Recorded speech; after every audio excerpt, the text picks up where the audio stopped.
గత ప్రభుత్వం విధ్వంస పాలన అని చెప్పి పదే పదే ఆయన మాట్లాడినటువంటి ప్రస్తావించినటువంటి సందర్భం. ప్రజలకి అరచేతిలో వైకుంఠం చూపించి అనేక రకాలైనటువంటి హామీలు ఇచ్చి ఆ హామీలన్నింటినీ నేను అమలు చేస్తానని చెప్పి ఒక కనికట్టు చేసి మాయ కల్పించి మాటల మరాఠీగా పేరుగాంచినటువంటి చంద్రబాబు నాయుడు గారు ద గ్రేట్ మోసగాడు కింద ఆ ముసుగు మొత్తం తీసివేయడం జరిగింది. నిన్నటితో స్పష్టంగా చెప్పేశాడు, హామీలు నెరవేర్చలేము, పథకాలు అమలు చేయలేము, ఇవ్వలేమని చెప్పి నిస్సిగ్గుగా ఏమాత్రం లేకుండా రాష్ట్ర సచివాలయాన్ని వేదికగా చేసుకొని అక్కడే ఈ మాటలన్నీ కూడా వల్లివేయడం జరిగింది. ఏమాత్రం సంకోచం లేదు మనిషిలో. నింపాదిగా నిర్భయంగా అధికారంలోకి రావాలనుకున్నాం, అధికారం ప్రజలు ఇచ్చేశారు. ఇక వీళ్ళకి ఇచ్చినా ఇవ్వకపోయినా 5 సంవత్సరాలు నేను పరిపాలిస్తా, మరో 4 సంవత్సరాలు నా ఏలుబడిలో ఆంధ్ర రాష్ట్రం ఉంటుంది, కాబట్టి ఇవ్వాల్సినటువంటి అవసరమే లేదన్నట్టుగా తను చెప్పినటువంటి దాన్ని వక్రీకరిస్తూ రకరకాలుగా మాయ మాటలు చెప్పి ఈరోజు జగన్మోహన్ రెడ్డి గారు చెప్పినటువంటి విషయాలు ఏదైతే ఉండవో చంద్రబాబు నాయుడు గురించి అవన్నీ వాస్తవం, నిజమైనటువంటి విధంగా ఈరోజు నిర్ధారించాడు, నిరూపించాడు. చంద్రబాబు నాయుడు గురించి జగన్మోహన్ రెడ్డి గారు పదే పదే చెప్పాడు ఎన్నికల్లో. చంద్రబాబు నాయుడిని నమ్మడం అంటే చంద్రముఖిని మళ్ళీ తట్టి లేపడమే, పులి నోట్లో తల పెట్టడమే. కాబట్టి జాగ్రత్తగా ఉండండి. చంద్రబాబు నాయుడు చెప్పేటువంటి హామీలు 2014లో అమలు చేయలేదు, గుర్తు తెచ్చుకోండి, మరలా అది 2024లో పునరావృతం అవుతుందని చెప్పి ఆయన పదే పదే చెప్పడం జరిగింది. జగన్మోహన్ రెడ్డి గారు చెప్పినటువంటి హామీలని ఈరోజు ప్రజలు మాట్లాడుకుంటున్నారు. చెప్పినటువంటి హామీలని ఆ రోజు చంద్రబాబు నాయుడు గారు కేవలం ఖజానాలో 100 కోట్ల రూపాయలు ఇస్తే ఆనాటి ఆర్థిక శాఖ మంత్రిగా ఉన్నటువంటి వ్యక్తి 100 కోట్ల రూపాయలు మాత్రం ఉన్నాయి, జగన్మోహన్ రెడ్డి గారు ఏ హామీలు అమలు చేయలేడని చెప్పి ప్రకటించిన తర్వాత కూడా జగన్మోహన్ రెడ్డి గారు ఎన్నికలకు ముందు ఇచ్చినటువంటి అన్ని హామీలను నిలబెట్టుకుంటూ దాదాపు 99% హామీలని అమలు చేసినటువంటి ఘనత. ఈరోజు అదేవిధంగా ఆలోచన చేస్తే చంద్రబాబు నాయుడు అనేక రకాలైనటువంటి హామీలు ఇచ్చాడు. 5,000 కోట్ల రూపాయలు జగన్మోహన్ రెడ్డి గారు దిగిపోయేటప్పటికి చంద్రబాబు నాయుడు గద్దెనెక్కేదానికి ఖజానాలో ఉన్నాయి. 100 కోట్లు గతంలో చంద్రబాబు నాయుడు వదిలి వెళితే జగన్మోహన్ రెడ్డి గారు 5,000 కోట్ల రూపాయలు చంద్రబాబు నాయుడు గారికి అప్పగించి వెళ్ళాడు. అటువంటి నేపథ్యంలో ఏమాత్రం విలువ లేకుండా, ఏమాత్రం విశ్వసనీయత లేకుండా చంద్రబాబు నాయుడు ఈరోజు నేను మోసం చేయడానికి సిద్ధపడ్డాను అని చెప్పి నిన్న నీతి ఆయోగ్ సంబంధించినటువంటి నివేదిక ప్రజెంటేషన్లో మాట్లాడడం జరిగింది. చంద్రబాబు నాయుడు గారు నిన్న ఆ ప్రజెంటేషన్ ఇస్తూ ఏమి మాట్లాడాడు అనేటువంటిది 1 నిమిషం మీకే వినిపిస్తాను, వినండి. అభివృద్ధి చేయాలి, అభివృద్ధి చేస్తే సంపద సృష్టించబడుతుంది, సంపద సృష్టిస్తే ఆదాయం పెరుగుతుంది, ఆదాయం పెరిగితే ఆ డబ్బుల్ని సంక్షేమానికి అభివృద్ధికి ఖర్చు పెట్టే పరిస్థితి వస్తుంది. ఇవన్నీ దీన్ని రాబోయే రోజుల్లో ఫిలాసఫీ ప్రకారం మోర్ మనీ ఉంటే more capital expenditure, more growth rate వస్తుంది, మోర్ రెవెన్యూ వస్తుంది, సస్టైనబిలిటీ వస్తుంది. ఆ సస్టైన్ తీసుకురాకొస్తేనే ప్రజలకు ఎంప్లాయ్మెంట్ జరుగుతుంది. నేను చెప్పిన సూపర్ 6 ఇస్తాం, ఇంకా బెటర్గా ఇస్తాం, P4 వస్తాం, ఇలాంటివన్నీ చేసే డెవలప్మెంట్ వెల్ఫేర్ రెండు కూడా చేసుకుంటూ పర్ క్యాపిటల్ ఇన్కమ్ వేస్తే బెటర్ లివింగ్ స్టాండర్డ్స్ వస్తాయి.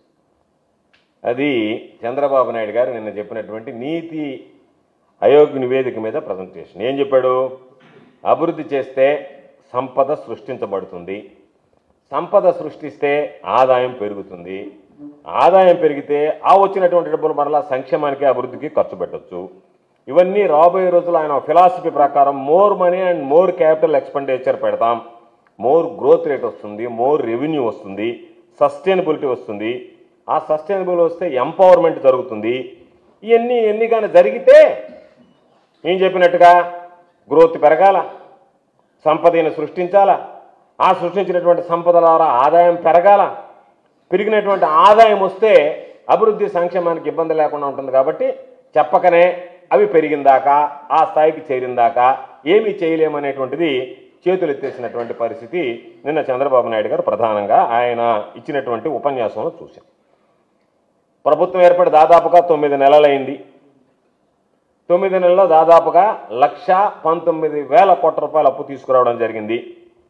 ఈ తెచ్చినటువంటి అప్పుతో వచ్చినటువంటి డబ్బుతో ఎంత సంపద సృష్టించారు, ఎంతమందికి ఉద్యోగాలు కల్పించారు, మీకు ఎక్కడ ఆర్థికంగా లాభం వస్తుంది, ఆర్థికంగా ఎక్కడ ఖర్చు పెడితే నీకు కలిసి వస్తుంది మీకు అనేటువంటి ఆలోచన ప్రకారం అవి చేస్తున్నారు తప్ప ప్రజలకి సంక్షేమ పథకాలు చెప్పాము, ఓట్లు వేయించుకున్నాము, అధికారంలోకి వచ్చామనేటువంటి విషయాన్ని పూర్తిగా మీరు మర్చిపోయారు. పూర్తిగా ప్రజలను మోసం చేయడానికి సిద్ధపడ్డారు.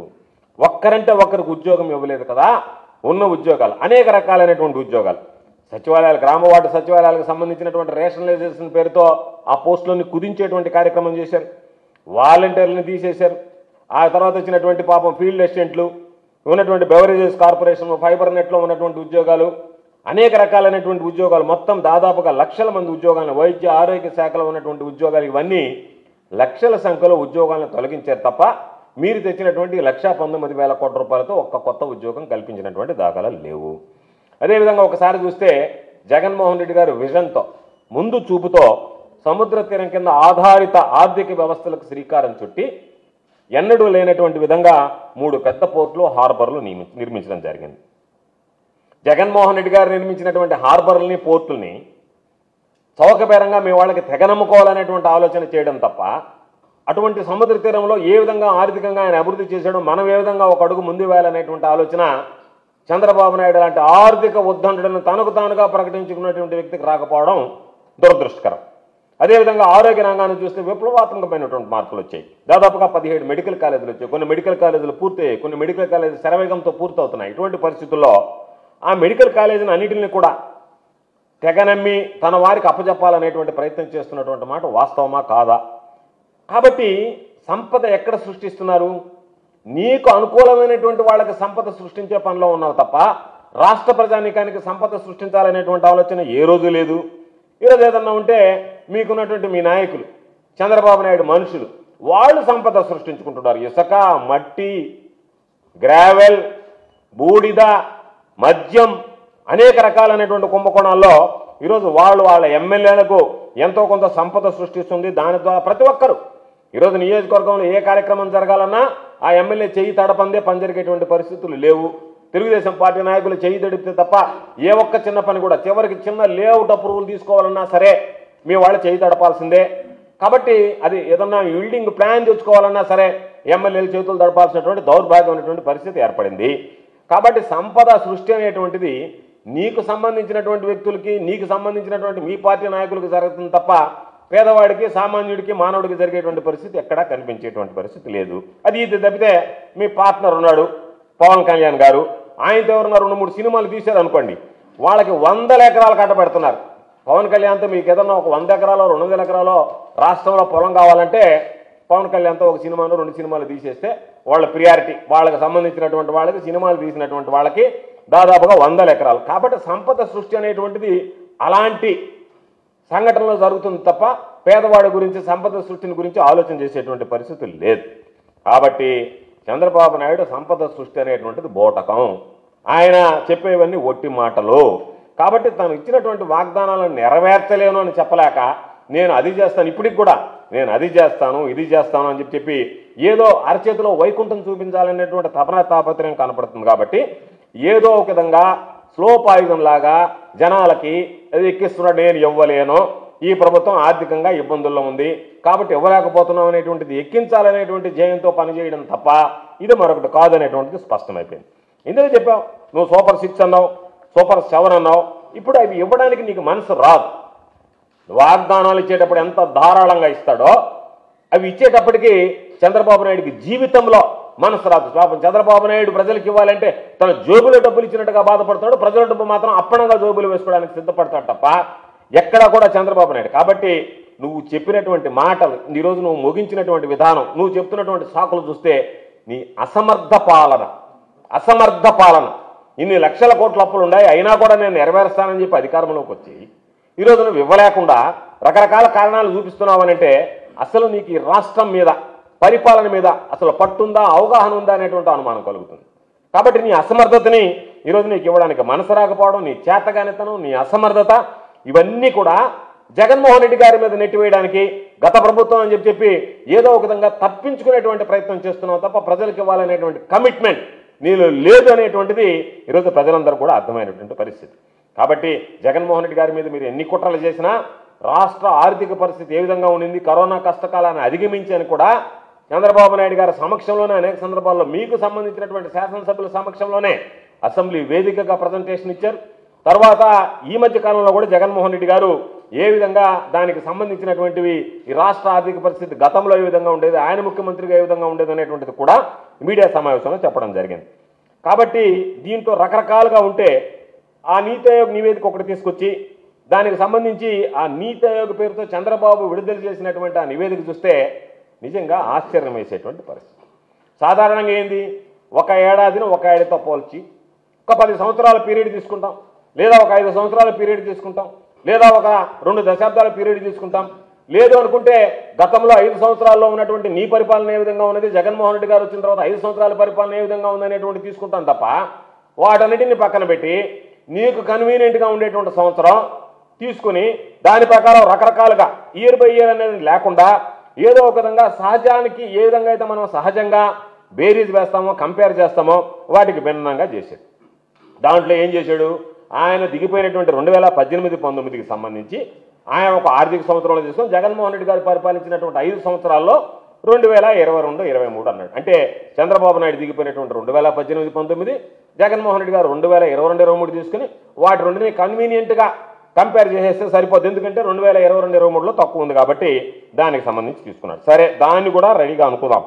2014-19 మధ్య కోవిడ్ సంక్షోభం లేదు, అటువంటి విపత్తు సంభవించలేదు, జరగలేదు. కాబట్టి కోవిడ్ ప్రపంచం మీద దాడి చేసి తీవ్రమైనటువంటి సంక్షోభం వచ్చి ఆర్థిక వ్యవస్థలో దారుణంగా దెబ్బతిని ఉత్పత్తులు లేక, ఎగుమతులు లేక, పంపిణీ వ్యవస్థలు లేక అనేక రకాలైనటువంటి ఇబ్బందులు పెడితే 2020లో మొదటి వేవ్ వచ్చింది, 2021లో సెకండ్ వేవ్ వచ్చింది, 2023లో థర్డ్ వేవ్ వచ్చింది. వాటినంటిని భరించి వాటికి సంబంధించినటువంటి నిధులు ఖర్చు చేసి వాటిని కంట్రోల్ చేసి వ్యాక్సినేషన్ వేసి జగన్మోహన్ రెడ్డి గారు ఎంత మెరుగ్గా పనిచేశారనేటువంటిది ఆధారాలు కూడా ఈరోజు ప్రజల ముందు పెట్టాల్సినటువంటి అవసరం వచ్చింది. కాబట్టి చంద్రబాబు నాయుడు కన్వీనియంట్గా నీకు అవసరమైనటువంటి ఫిగర్లను ఇస్తున్నావు తప్ప వాస్తవాలను నువ్వు వక్రీకరిస్తున్నావు, అంతవరకు చూపించి వదిలేస్తున్నాడు. కట్ అండ్ పేస్ట్ లాగా తనకి ఏది అనుకూలంగా ఉంటుందో దాన్ని మాత్రం చూపిస్తున్నాడు. తనకి ప్రతికూలంగా ఉండేటువంటి అంశాలని ఎక్కడ నోరెత్తి మాట్లాడకుండా ఈరోజు గమ్మ ఉన్నాడు. సరే, నీతి ఆయోగ్ రిపోర్ట్లో జగన్ గారి హయాంలో ఫిజికల్ ఇండెక్స్ బాగలేదు, 13వ స్థానానికి పడిపోయింది అని చెప్పాడు. బాగానే ఉంది. ఈరోజు ఆ ఒక్కసారి చూస్తే జగన్మోహన్ రెడ్డి గారి హయాంలో 2014-19 మధ్య చంద్రబాబు నాయుడు హయాంలో 13వ స్థానంలో ఉంది. 2022-23కి వచ్చేటప్పటికి మరలా 2021-22 దగ్గరకు వచ్చేటప్పటికి 13వ స్థానంలో ఉంది. అంటే ఇది మనం ఇచ్చింది కాదు, నీతి ఆయోగ్ ఇచ్చినటువంటి నివేదిక ప్రకారమే. దాని ప్రకారమే తమరి హయాంలో ఏమి కోవిడ్ లేనప్పుడు, రాష్ట్రంలో ఎటువంటి విపత్తులు సంభవించినప్పుడు ఏ విధంగా అయితే రాష్ట్రం 13వ స్థానంలో నువ్వు నిలబెట్టావో జగన్మోహన్ రెడ్డి గారు వీటన్నిటిని తట్టుకొని 2021-22 ఆర్థిక సంవత్సరంలో నువ్వు చెప్పినట్టుగా తగ్గిందని చూపించేటువంటి దగ్గర కూడా 13వ స్థానంలో నిలిచింది తప్ప అంతకన్నా ఆ స్థానం దిగజారలేదు. ఆ విషయాన్ని ఒకసారి గుర్తు చేసుకుంటే మంచిది. కాబట్టి నువ్వు అది లేకుండా నువ్వు కేవలం ఫిగర్లు చెప్పి కన్వీనియంట్గా తప్పించుకుని పోతున్నావు. ప్రతి దగ్గర అన్ని రాష్ట్రాలకు సంబంధించి చూస్తే దానికి సంబంధించినటువంటి ర్యాంక్ ఆవరేజ్లు తీసుకుంటే ఎఫ్హెచ్ఐ స్కోర్ తగ్గింది. దాని ప్రకారం చూసుకుంటే నువ్వు ఎఫ్హెచ్ఐ స్కోర్ తగ్గిందని చెప్పి కన్వీనియంట్గా చెప్పి వెళ్ళిపోతున్నావు తప్ప ఆ తగ్గింది ఎక్కడ తగ్గింది అనేటువంటి దాని మీద నువ్వు మాట్లాడలేకపోతున్నావు. కారణం ఏంది, అక్కడ నువ్వు 13వ స్థానంలో ఉన్నావు, విపత్తులు ఏమి లేకుండా ఉన్నప్పుడు. ఈరోజు జగన్మోహన్ రెడ్డి గారు అన్ని విపత్తులు ఉన్నా 13వ స్థానంలో ఉన్నాడు కాబట్టి దాన్ని కన్వీనియంట్గా తప్పించేసి ఫిజికల్ హెల్త్ ఇండెక్స్ మాత్రం తగ్గిపోయిందని చెప్పి చూపించి పలాయనం చెత్తకించడానికి ఒక ప్రయత్నం చేసావు. కాబట్టి ప్రజలకు నువ్వు చేసేటువంటి గిమ్మిక్లు, నువ్వు చేసేటువంటి అబద్ధాలు, నువ్వు మాట్లాడేటువంటి అసత్యాలు, వాస్తవాలు చూపించాలనేటువంటి ఆలోచనతో అది ఈరోజు మీకు ఒక క్లారిటీ ఇవ్వడం జరిగింది. దాని ప్రకారం ఒకసారి చూస్తే చంద్రబాబు నాయుడు ఒక మాట చెప్పాడు. 2014-19 మూలధన వ్యయం మీద కూడా చంద్రబాబు నాయుడు పచ్చి అబద్ధాలు మాట్లాడాడు. ఒకసారి అది కూడా పరిశీలిద్దాం. 2014-19కి సంబంధించి గడిచినటువంటి 5 ఏళ్లలో మూలధన వ్యయం కింద సగటున చంద్రబాబు నాయుడు గారు ముఖ్యమంత్రిగా ఉన్నప్పుడు 13,860 కోట్లు ఖర్చు పెడితే జగన్ గారి హయాంలో కోవిడ్ లాంటి విపత్తు ఉన్నా సరే 2019-24 మధ్య చూస్తే దాదాపుగా 15,632 కోట్లు ఖర్చు పెట్టారు. ఇవి మేము ఇచ్చినటువంటి లెక్కలు కాదు, కాపు ఇచ్చినటువంటి నివేదికలో ఉండేటువంటి లెక్కలు.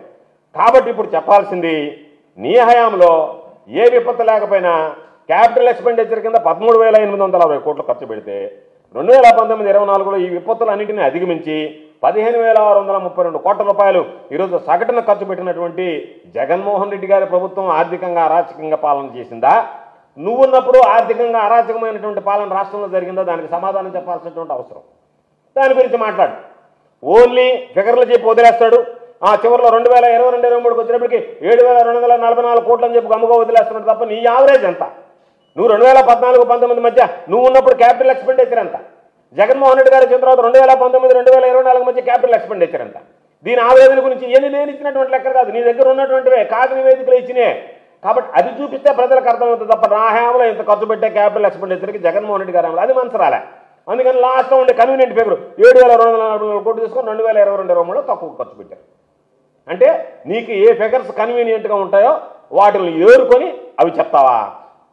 ఎంత దారుణానికి దిగిపోతున్నావు, దిగజారిపోతున్నావు. ఇవన్నీ ఉదాహరణలు కాదా? దీనికి ఏం సమాధానం చెప్తావు చెప్పు. రేపు ప్రెస్ మీట్ పెట్టి, లేదా మీ వాళ్ళ చేత మీ ఫైనాన్స్ మినిస్టర్ చేత ప్రెస్ మీట్ పెట్టించి ఇది కాదు, ఇది వాస్తవం కాదనే మాట చెప్పించలేవు. ఎందుకంటే ఇది కాదు ఇచ్చినటువంటి నివేదిక, నీ దగ్గర ఉన్నటువంటి మేము సృష్టించినటువంటివి కాదు ఇవి. కాబట్టి దాని గురించి మాట్లాడేటువంటి పరిస్థితి లేదు. వాళ్ళు ఒక్కొక్కసారి 9 నెలల కాలంలో 2024 నుంచి 2025 వరకు చూసుకుంటే ఈ 9 నెలల కాలంలో నువ్వు తెప్పినటువంటి అప్పులు ఎంత? 73,635 కోట్లు. వాస్తవమా కాదా? నువ్వు అధికారంలోకి వచ్చిన తర్వాత నువ్వు తెచ్చినటువంటి అప్పులు 73,635 కోట్లు. నువ్వు పెట్టినటువంటి మూలధనం ఖర్చు ఎంత? 8,895 కోట్లు. జగన్మోహన్ రెడ్డి గారు 2022-23 ఆర్థిక సంవత్సరంలో 67,985 కోట్ల రూపాయలు తెస్తే దాదాపుగా 7,300 కోట్ల రూపాయల మూలధనం ఏమని చేశారు. అంటే అవకాశం లేనప్పుడు క్యాపిటల్ ఎక్స్పెండిచర్కి ఎవరు కూడా ఏదైనా చేయాలంటే, ఏదైనా కట్టాలన్నా, ఏదైనా చేయాలన్నా కనీసం ఎవరు రానటువంటి రోజుల్లో కూడా నువ్వు పెట్టినటువంటి నువ్వు పెట్టినటువంటి క్యాపిటల్ ఎక్స్పెండిచర్ కన్నా విపత్తు సమయంలో జగన్మోహన్ రెడ్డి గారు క్యాపిటల్ ఎక్స్పెండిచర్ ఎక్కువ పెట్టాడు. ఇది వాస్తవమా కాదా? దాని గురించి మాట్లాడేటువంటి పరిస్థితి లేదు. మళ్ళా నిన్న ఆయన ఆర్థిక శాస్త్రవేత్త, ఎంఏ ఎకనామిక్స్, ప్రపంచ దేశాలని చుట్టొచ్చినటువంటి వాడు ఆర్థిక శాస్త్రాన్ని అవపోసన పట్టాడు. బహుశా నాకు తెలిసి అంత అవపాసన పట్టినటువంటి వాడు ఎవడో ఉన్నాడు ఆర్థిక రంగంలో. అంత పెద్ద స్థాయిలో ఉండేటువంటి ఈ ఆర్థికవేత్త నేను ఒక కొత్త నిర్వచనం చెప్పాడు. అప్పుల మీద చెల్లించేటువంటి వడ్డీ వృద్ధి రేటు పెరిగితే అది జిఎస్డిపి కన్నా అధికంగా ఉంటే రుణాల లభ్యతకు సంబంధించినటువంటి ఆ స్థిరత్వం, స్టెబిలిటీ పూర్తిగా కూడా క్షీణించినట్టేనని చెప్పి ఆయన కొత్త భాషను చెప్పాడు. రైట్, నువ్వు చెప్పిందే తీసుకుందాం. రుణాల మీద కనుక పెరిగితే, వృద్ధి రేటు పెరిగితే జిఎస్డిపి కన్నా అది రాష్ట్రానికి మంచిది కాదు, రాష్ట్రం యొక్క ఆర్థిక పరిస్థితి క్షీణించినట్టు అని చెప్పి కొత్త భాషను చెప్పావు. నువ్వు చెప్పినటువంటి దాన్ని ఒప్పుకుందాం, నువ్వు చెప్పిందే తీసుకుందాం.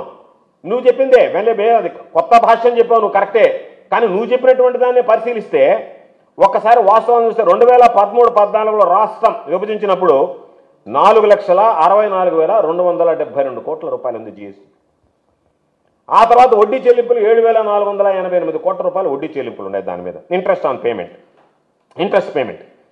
ఆ తర్వాత 2018-19 మధ్యకి వచ్చినప్పటికీ రాష్ట్ర జిఎస్డిపి ఏమో 8,73,720 కోట్లకు పెరిగింది నీ హయాంలోనే.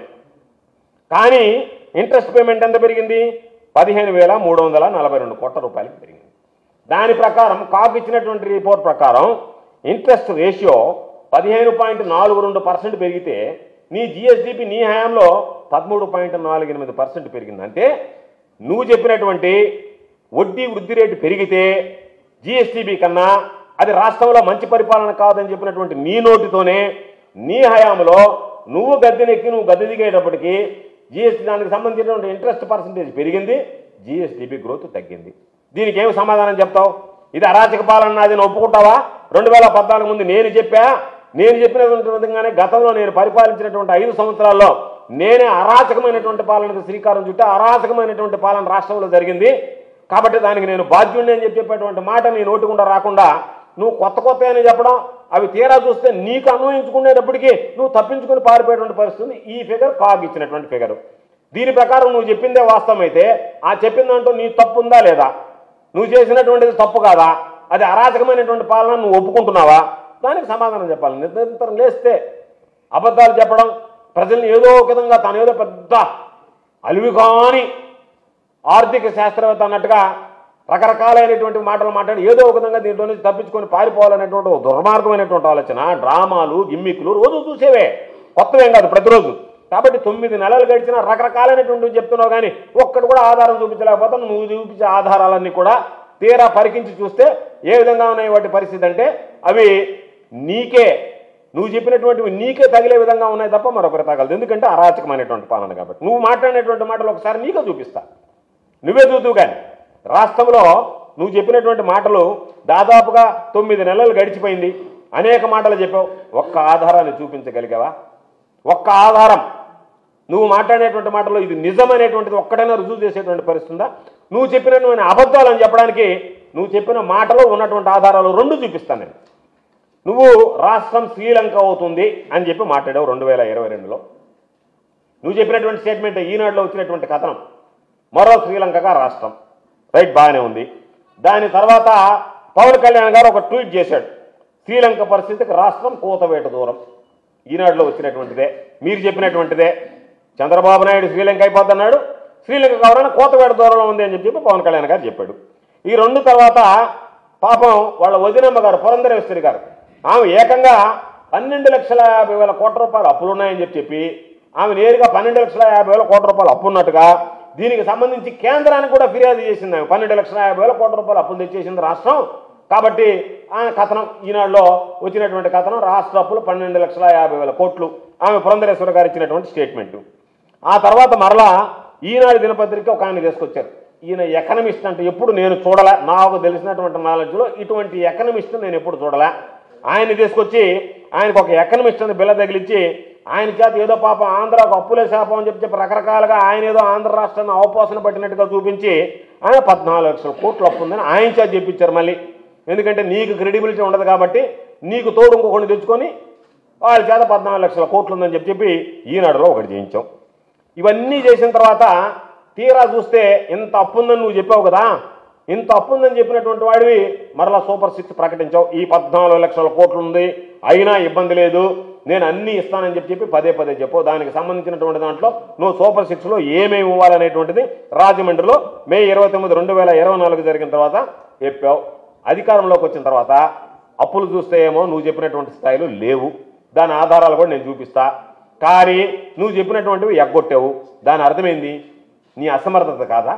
ఇన్ని లక్షల కోట్ల అప్పులు ఉన్నాయని చెప్పి పదే చెప్పినటువంటి నువ్వు తీరా చూస్తే అంత అప్పులు లేవు అని చెప్పి నువ్వే ఈరోజు వాస్తవాలు గడంకాలు బయట పెడతా, అయినా నేను ఇవ్వలేకపోతున్నాను అంటే నువ్వు ప్రజలను మోసం చేయడానికి చెప్పావా లేకపోతే అసమర్థుడువా? 2లో ఒకటి తేల్చాల్సినటువంటి అవసరం.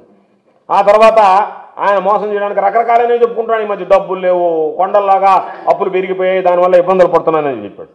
అధికారంలోకి వచ్చిన తర్వాత ఏం చేశాడు? దాని మీద సమీక్ష అని చెప్పి ఇదిగో మొత్తం 14 లక్షల అప్పులు ఉన్నాయని చెప్పి ఆర్థిక శాఖ అంచనా వేసిందని చెప్పి ఒక లీక్ ఇచ్చాడు. ఈటీవీలో వచ్చినటువంటి క్లిప్పింగ్. అధికారులు ఆర్థిక శాఖపై సీఎం సమీక్ష, మొత్తం అప్పులు 14 లక్షల కోట్లు ఉన్నట్లు ఆర్థిక శాఖ అంచనా అని చెప్పి ఒక అబద్ధం, మరొక అబద్ధం. ఆమెదో ఏదైతే బీజేపీ పురంధరేశ్వర గారు చెప్పారో అదేవిధంగా తమరు ఒకటి ఇచ్చారు. ఆ తర్వాత అసెంబ్లీ సమావేశాలు జరిగాయి. అసెంబ్లీ సమావేశాల్లో గవర్నర్ ప్రసంగంలో క్లియర్గా రాష్ట్రానికి సంబంధించి 10 లక్షల కోట్ల అప్పులు ఉన్నాయని చెప్పి చెప్పించావు. రాష్ట్రానికి నువ్వు 14 లక్షల కోట్లు ఉందని చెప్పావు, గవర్నర్ ప్రసంగంలో 10 లక్షల కోట్లు ఉందని చెప్పి అబద్ధం చెప్పించావు. ఆ తర్వాత ఏం చేసావు? మరలా రాష్ట్రానికి సంబంధించినటువంటి శ్వేతపత్రం విడుదల చేసావు. మరలా ఇంకొక ఫిగర్ 12,93,261 కోట్లు ఆర్థిక విధ్వంసం అని చెప్పి ఈనాడులో వచ్చినటువంటి క్లిప్పింగ్. దీని మీద 12,93,261 కోట్లు ఉందని చెప్పి అసెంబ్లీలో ఆయన ఇచ్చినటువంటి ప్రజెంటేషన్. అంటే 14 నుంచి మళ్ళీ 12,93,000 తగ్గాడు ఆ మీటింగ్ దగ్గరికి వచ్చేటప్పటికి. తరువాత ఆ అంకెలు, తాను చెప్పినటువంటి అంకెలు వాస్తవం కాదు అని తెలుసుకున్న తర్వాత, నేను చెప్పినవన్నీ అబద్ధాలని చెప్పిన తర్వాత, ఆ అసెంబ్లీలో అసెంబ్లీ సాక్షిగా చెప్పినటువంటి మాటలకి విలువ లేక ఎప్పటికప్పుడు వాయిదా వేసి బడ్జెట్ పెట్టుకున్నాను, ఓట్ ఆన్ అకౌంట్ బడ్జెట్ని ఎక్స్టెండ్ చేసి తీరా నువ్వు బడ్జెట్ ప్రజెంటేషన్ ఇస్తే పబ్లిక్ డెప్ట్ అవుట్ స్టాండింగ్ ఎంత ఉంది? 4,91,734 కోట్ల రూపాయలు. గవర్నమెంట్ గ్యారంటీస్ సంబంధించినటువంటి అవుట్ స్టాండింగ్ ఎంత ఉంది? పక్కకు జరిపోయా 1,54,797 కోట్లు. అంటే 2 కలిపితే ఎంత? 6,46,531 కోట్లు. ఇది నువ్వు ఇచ్చినటువంటి బడ్జెట్లో 2024-25 బడ్జెట్లో నువ్వు ఇచ్చినటువంటి అంకెల్లో పబ్లిక్ డెట్ ఎంత ఉంది, దానికి సంబంధించినటువంటి గవర్నమెంట్ గ్యారంటీస్ అవుట్ స్టాండింగ్ ఎంత ఉంది, 2 కూడితే 6,46,531 కోట్ల రూపాయలు అప్పు ఉందని చెప్పి నువ్వు చెప్పినవన్నీ అబద్ధాలు. ఇదిగో ఈ ఫిగర్లు అని చెప్పి నువ్వు అసెంబ్లీలో ప్రవేశపెట్టినటువంటిది, బడ్జెట్లో ప్రవేశపెట్టినటువంటిది, ఏ రోజు చెప్పడం కాదు, రిటర్న్ డాక్యుమెంట్. ఇది నువ్వు రోజు ప్రజెంట్ చేసినటువంటి బడ్జెట్లో మన 2024-25లో నువ్వు ప్రజెంట్ చేసినటువంటి బడ్జెట్. కాబట్టి మరలా నిన్న చంద్రబాబు నాయుడు వీటన్నిటినీ పట్టించుకోకుండా సిగ్గు లేకుండా ఏమాత్రం నిస్సిగ్గుగా మరలా 9,75,000 కోట్లు అని చెప్పి ఇంకొక ఫిగర్ బయట పెట్టాడు.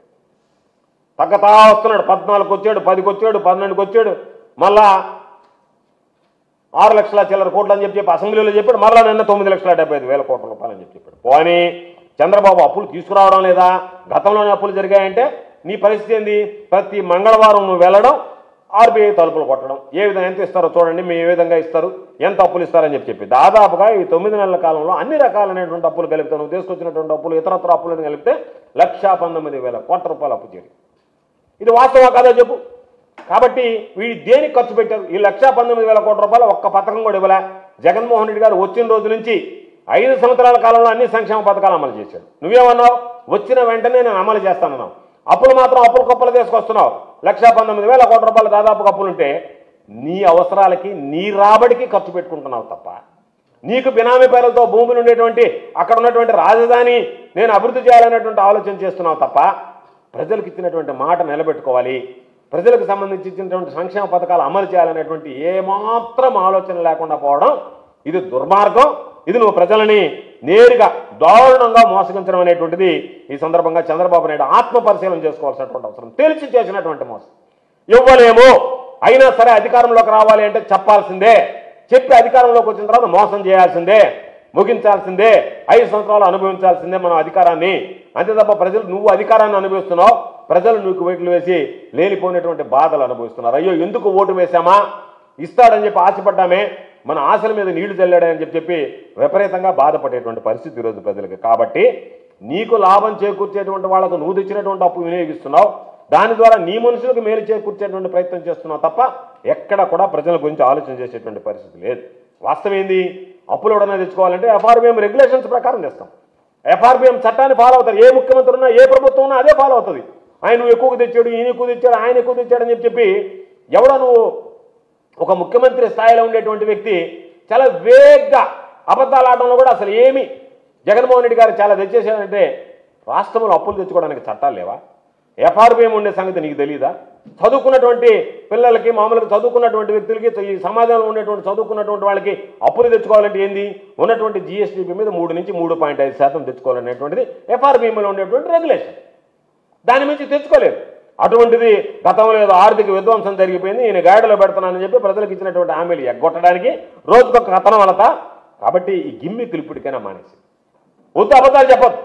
నేను ఇవ్వను, నాకు మనసు రాలేదని చెప్పు, లేదు నాకు ఇవ్వాలని లేదు, నేను ముందుగానే మోసం చేశానని చెప్పు. ఇది ఇవ్వడానికి కుదరదు, అందుకనే జగన్మోహన్ రెడ్డి గారు నేను ఇవ్వలేనని చెప్పి తక్కువ చెప్పి అధికారం కోల్పోవడానికి సిద్ధపడ్డాడు. నువ్వు ఏదైనా చెప్పి అడ్డమైనటువంటి మాటలని చెప్పి అధికారంలోకి రావాలనేటువంటి ఆలోచన చేసి ఈరోజు అధికారం రావడానికి నువ్వు చెప్పు. నేను చెప్పినటువంటి ఫిగర్లు ఏదైతే ఈరోజు నేను నీకు చూపించానో వాస్తవమా కాదా అనేటువంటిది మాట్లాడు తప్ప, నీకు కన్వీనియంట్గా ఉండే ఫిగర్స్ని ఏరుకోవడం, ఆ ఫిగర్స్ వరకు చూపించడం, నా పరిపాలన ఏ విధంగా ఉంది అది కాదు. మొత్తం జరిగినటువంటి పరిపాలనలో జరిగినటువంటి నీ పరిపాలన 2014-19లో జరిగినటువంటి ఆర్థిక విధ్వంసం కన్నా 2019-24లో ఆర్థిక పరిస్థితి బెటర్గా ఉన్నది జగన్మోహన్ రెడ్డి గారి పరిపాలనలో. కాబట్టి నీకు జగన్మోహన్ రెడ్డి గారి లాగా విలువలు విశ్వసనీయతలు లేవు. జగన్మోహన్ రెడ్డి గారు అంటే మాట నిలబెట్టుకున్నాడు అనేటువంటిది ఈరోజు ప్రజల్లో ఉంది. కాబట్టి కనీసం 7-8 నెలల్లోనే అయ్యో జగన్మోహన్ రెడ్డి గారిని పోగొట్టుకున్నామే, తప్పు చేశామే, పొరపాటు చేశామనేటువంటి భావం ప్రజల్లో కలిగిందంటేనే మరలా చంద్రబాబు నాయుడు మోసగాడు, నిరుద్యోగులను మోసం చేసావు, మహిళలను మోసం చేసావు, రైతులను మోసం చేసావు, చదువుకునేటువంటి బిడ్డలను మోసం చేసావు, కాలేజీకి వెళ్ళేటువంటి పిల్లలను మోసం చేసావు, అన్ని వర్గాలను మోసం చేసినటువంటి చంద్రబాబు నాయుడు గారికి నీకు మనసు ఉంటే ఇవ్వు. కానీ నీకు మనసు లేక, మనసు రాక దాన్ని ఎగ్గొట్టడానికి జగన్మోహన్ రెడ్డి గారి పరిపాలన ఇంకొక పరిపాలన సాకుగా చూపించి ఎగ్గొట్టేటువంటి ప్రయత్నం మాత్రం దయచేసి చేయకుండా, నీకు మనసు వస్తే, నీకు మనసు అనేది ఉంటే, అయ్యో మనం వీళ్ళ దగ్గర ఓట్లు వేసుకున్నామే, వాళ్ళ ద్వారా అధికారంలోకి వచ్చామే, మనం మన సొంత పనులు చక్కబెట్టుకోవడమే కాదే ప్రజలకు సంబంధించి సంక్షేమ పథకాలు అందించాలనేటువంటి యోచన నువ్వు చేస్తే అది దానికి సంబంధించి సంక్షేమ పథకాలు ఇవ్వడానికి ప్రయత్నం చేయి. అంతే తప్ప ఏదో రకరకాల కుంటి సాకులు చెప్పి అరచేతిలో వైకుంఠం చూపి అధికారంలోకి వచ్చినటువంటి నువ్వు ప్రజలను కుంటి సాకులో మరొకటో చెప్పి మోసం చేస్తే మాత్రం నిన్ను ప్రజలు క్షమించరు. కాబట్టి భ్రష్టు పట్టిపోయేటువంటి పరిస్థితి ఏర్పడుతుంది. చరిత్రలో ఒక తిరగరానటువంటి, చరిత్రలో రాయకూడనటువంటి తప్పు రాసినటువంటి వ్యక్తిగా నువ్వు మిగిలిపోతావు. కాబట్టి నువ్వు ఈరోజు ఇప్పటికైనా సరే కళ్ళు తెరిచి ప్రజలకి నీ సొంత లాభం కొంత మానుకొనైనా ప్రజలకు ఇచ్చినటువంటి సంక్షేమ పథకాలు అమలు చేయడానికి ప్రయత్నం చేస్తే బాగుంటుంది తప్ప ప్రజలను మోసం చేసేటువంటి విధంగా రకరకాలైనటువంటి గిమ్మిక్కులు ప్రయోగించి నువ్వు భ్రష్టత్వం పట్టిపోయేటువంటి పనులు చేస్తే మంచిది కాదు. కాబట్టి మరలా చెప్తున్నావు, ఆర్థిక పరిస్థితి అనేటువంటిది నీ స్థానంలోనే నువ్వు ఎప్పుడు ముఖ్యమంత్రిగా ఉన్నా సరే ఈ రాష్ట్ర ఆర్థిక పరిస్థితి కుదేలైంది తప్ప జగన్మోహన్ రెడ్డి గారు ముఖ్యమంత్రిగా ఉన్నటువంటి పరిస్థితుల్లో అది జరగలేదనేటువంటిది సందర్భంగా తెలియజేస్తూ ఇప్పటికైనా ప్రజలకి ఇచ్చేటువంటి దాని మీద ఆలోచన చేస్తే బాగుంటుంది తప్ప ఏదో గత ప్రభుత్వం మీద నువ్వు అబండాలు వేసి గత ప్రభుత్వం మీద ఏదో లేనిపోయినటువంటి నెపం వేసి దాని ద్వారా లబ్ధి పొందాలనుకోవడం నీ మూర్ఖత్వం. ప్రజలు ఎవరు కూడా నేను నమ్మేటువంటి పరిస్థితుల్లో లేరు. కాబట్టి చంద్రబాబు నాయుడు నిన్న చెప్పినటువంటి దానికి ప్రతి ఒక్కదానికి క్లారిఫికేషన్ ఇవ్వాలనేటువంటి ఆలోచనతో, వివరణ ఇవ్వాలి, ప్రజలకు తెలియజెప్పాలనేటువంటి ఆలోచనతో ఈరోజు వీటన్నిటి మీద నీతి ఆయోగ్ నివేదిక ఒకటి పెట్టుకుని దాని ద్వారా లేనిపోయినటువంటి అబద్ధాలు చెప్పడానికి దాని ఒక ప్లాట్ఫామ్ లాగా వినియోగించుకొని చెప్పకనే చెప్పాడు ప్రజలకు సంబంధించి నేను ఇవ్వదలుచుకోలేదు, నేను ఇవ్వలేను, ఇవ్వకపోవడానికి రకరకాలైనటువంటి కారణాలని చెప్పి ప్రజలకు ఎగ్గొట్టడానికి చేసిన చరిత్రహీనుడిగా మిగిలిపోతావు అనేటువంటి విషయాన్ని గుర్తుపెట్టుకుని చరిత్రలో చరిత్రహీనుడిగా మిగిలిపోతావు. ఇప్పటికే ఒకసారి చరిత్రహీనుడిగా మిగిలిపోయావు, రెండవసారి కూడా చరిత్రహీనుడిగా మిగిలిపోయేటువంటి పరిస్థితి ఉంది. కాబట్టి దయచేసి దాన్ని సవరించుకొని ప్రజలకు ఏదన్నా ఇవ్వగలిగితే ఇవ్వు, లేకపోతే నువ్వు ఊరుకుండి తప్ప గత ప్రభుత్వం చేసినటువంటి విధ్వంసం చెప్ప ఆ నెపం, నువ్వు చేసినటువంటి మోసం, నువ్వు చేసినటువంటి దారుణం వేరే వాళ్ళకి అంటగట్టడానికి దయచేసి ప్రయత్నం చెయ్యవద్దు అని చెప్పి చంద్రబాబు నాయుడు గారికి హితవు చెప్తున్నాను.